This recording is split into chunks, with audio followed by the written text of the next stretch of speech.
आता आरक्षणाशिवाय माघार नाही. बीडच्या सभेत जरांगेंचा मोठा निर्णय. सरकारने आता अंतरवाली सराटीसारखा पुन्हा वेगळा प्रयत्न करू नये. एकदा तुम्ही प्रयत्न केलात, त्याचे परिणाम तुम्ही बघितलेत, असे मनोज जरांगे पाटील म्हणालेत. बीड येथे झालेल्या भव्य सभेला संबोधित करताना त्यांनी राज्य सरकार, छगन भुजबळ यांच्यावर टीका केली. आता आरक्षणाशिवाय माघार नाही.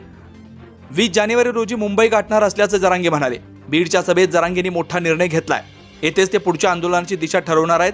आझाद मैदानात 20 जानेवारीपासून मनोज जरांगे पाटील आमरण उपोषण करणार आहेत. यांनी यांचंच हॉटेल जाळलं आणि निष्पाप मराठ्यांना मध्ये टाकलं. निष्पाप पोरांना अडकवण्याचं षडयंत्र सरकारने केलं. मराठ्यांनी शांतता रॅली काढली होती. सरकार झोपू नका, मराठ्यांना राज्यात शांतता हवी आहे, त्यांना हुसकवू नका, ते कधीच जाळपोळ करू शकत नाहीत, असे जरांगे म्हणाले. ते येवल्याचं येडपट त्याचं सरकार ऐकतंय.